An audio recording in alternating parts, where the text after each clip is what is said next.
Acredito que esse é um grande questionamento da maioria dos estudantes de psicologia e que pode gerar até um certo medo por aí. Mas hoje a gente está aqui para poder desmistificar um pouquinho isso. Então, vamos lá. O que é uma abordagem, para a gente começar?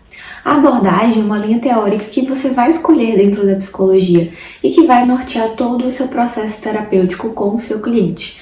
É aquilo que vai te nortear para você, tratar seja um diagnóstico, seja qualquer coisa relacionada ao que o seu paciente vai trazer para terapia. Dentro da psicologia, a gente tem algumas abordagens, já a gente vai conhecer um pouquinho sobre elas. Mas, primeiro a gente precisa pensar em como fazer essa escolha, Como a gente sabe, a psicologia ela é ciência. E quando a gente vai escolher a abordagem, a gente precisa encarar a psicologia como a ciência que ela é, com esse rigor científico.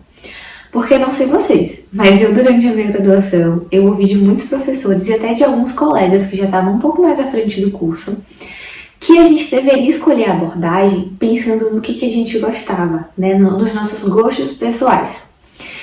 E hoje, depois de estudar muito psicologia baseada em evidência, eu vejo que essa frase ela tem um certo problema. Claro que primeiro você precisa gostar do que você vai estudar, porque a gente estuda aí pro resto da vida, Sempre tem atualizações, então você sempre vai precisar estar ali estudando, se atualizando, então você precisa gostar de estudar aquilo que você vai escolher. Mas, quando a gente pensa em escolher alguma coisa pelo gosto pessoal, muitas vezes é para usar pra gente, Algo relacionado ao pessoal. Dentro dessa ciência que a gente vai utilizar com outras pessoas, a gente precisa pensar o que é que vai trazer esse bem-estar para o meu paciente, para o meu cliente, seja um paciente com diagnóstico ou não. Enfim, não importa a demanda, a gente precisa pensar com o caráter científico. E o grande problema dessa frase é que a psicologia ela é uma ciência. E aí quando a gente pensa em tratar a outra pessoa, a gente precisa trazer resultados para ela.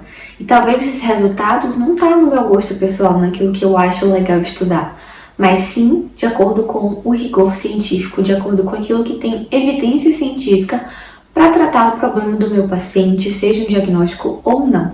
Então, hoje eu vejo que escolher uma abordagem vai muito além de um gosto pessoal, vai também de você conhecer a ciência da psicologia e ir por esse caminho, que com certeza é o mais viável no sentido de que vai trazer resultados. Agora vamos lá conhecer um pouquinho das abordagens da psicologia para poder te ajudar nessa escolha por aí. Lembrando que aqui a gente vai fazer um breve resumo sobre cada uma, daria um vídeo sobre cada abordagem, mas o intuito aqui é só te mostrar um pouquinho sobre as abordagens e aí te ajudar ao longo do seu processo de graduação para que no final você faça a melhor escolha possível diante do que você vai escolher para trabalhar. Então vamos lá. No início da psicologia, a gente tem aí a psicanálise, que tem como grande nome Freud. Todo mundo já ouviu falar, mesmo que faça psicologia ou não.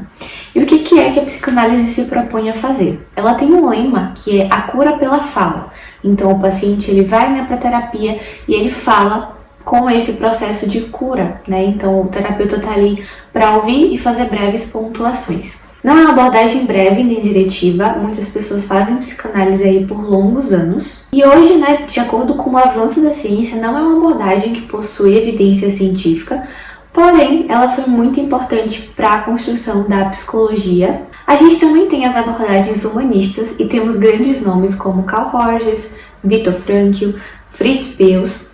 E dentro dela, a gente tem algumas mini abordagens, digamos assim. A gente tem a Gestalt, a gente tem a ACP, que é a terapia centrada na pessoa. Ela também é uma abordagem não diretiva e tem o propósito de ser centrada no indivíduo ali. Tem muitas técnicas humanistas que são usadas em outras abordagens, e muitos princípios filosóficos também, como a questão da empatia e também a visão deles, de quando a gente vai atender um paciente, da gente deixar aquilo que é nosso para poder estar ali, presente para o outro, para ouvi-lo da melhor forma possível e fazer a intervenção.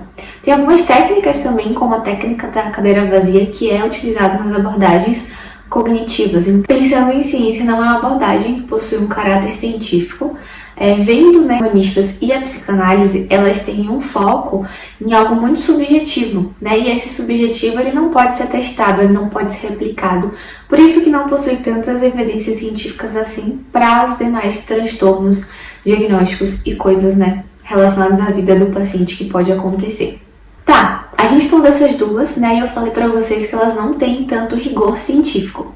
Mas lá atrás eu falei que a psicologia ela é ciência, então a partir de agora nós vamos falar das abordagens que têm o maior rigor científico dentro da psicologia. Quais são elas? A análise do comportamento e a terapia cognitivo-comportamental.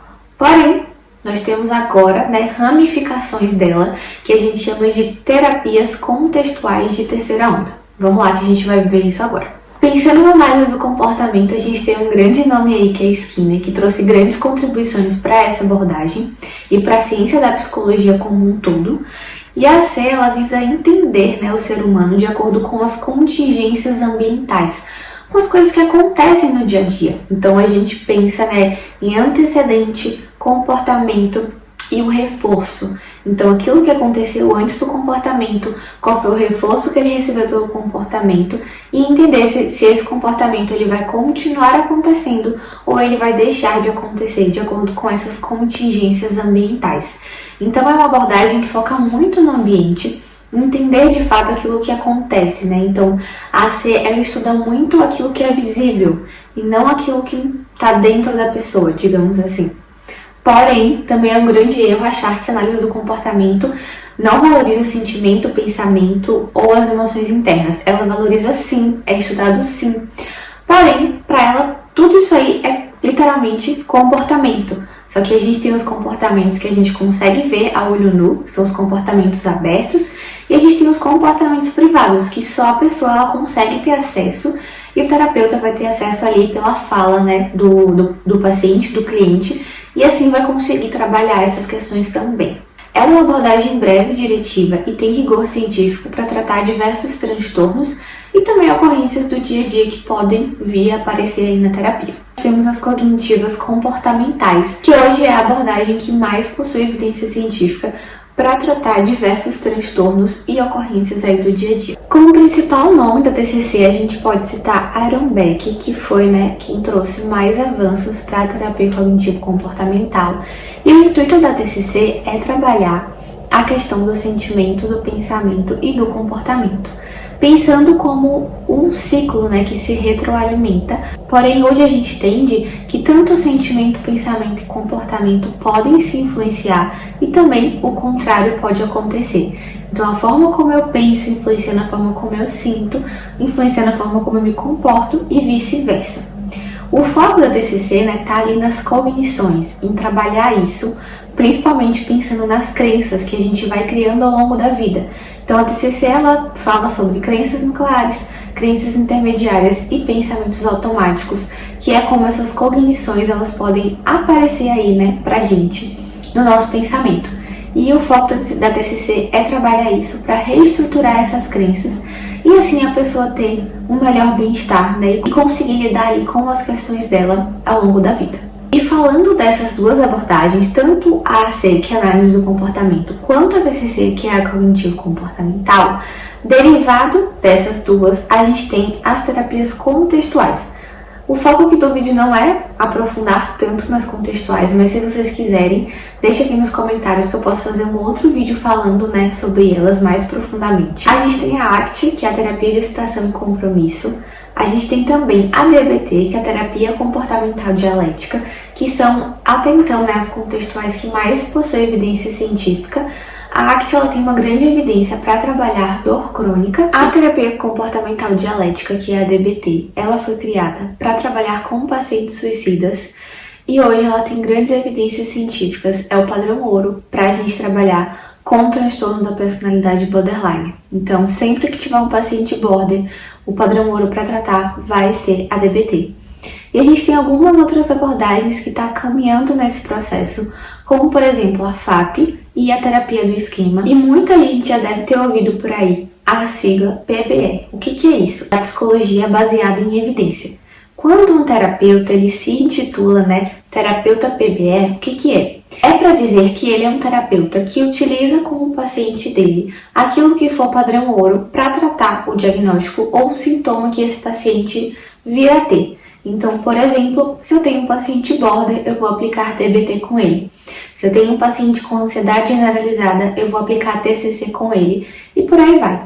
Então, os princípios são utilizar aquilo que mais tem de rigor científico para o meu paciente, de acordo com as preferências dele, de acordo com o que o paciente concorda em fazer, com o que também, né, ele está ali disposto a se entregar na terapia. Então, quando vocês ouvirem por aí, PBE é a psicologia baseada em evidência. E hoje, quando eu encontro, né, estudantes de psicologia, ou até mesmo profissionais, né, que já estão na área, eu sempre tento falar sobre isso, sobre a psicologia baseada em evidência, porque esse é o melhor caminho para a gente poder trabalhar com os nossos pacientes. É trazendo para eles aquilo que mais tem rigor científico, que a gente sabe que vai dar resultado, né, para a terapia. Porque imagina que ali o seu paciente, o seu cliente, ele tá para resolver um problema. Se ele te procurou é porque ele tá precisando, né, de alguma coisa. E com a psicologia baseada em evidência, a gente consegue proporcionar o melhor do tratamento. Então, hoje aqui a gente viu sobre as abordagens da psicologia e um pouquinho também sobre o que é a PBE. Se vocês quiserem também ouvir sobre o PBE, deixa aqui nos comentários que a gente pode falar um pouco mais. Espero muito que vocês tenham gostado, que ajude aí, né, quem tá com essa dúvida. Qualquer dúvida, podem deixar aqui nos comentários ou também me chamar por lá no Instagram, que a gente pode ir conversando e trocando ideias. Um beijo e até o próximo vídeo.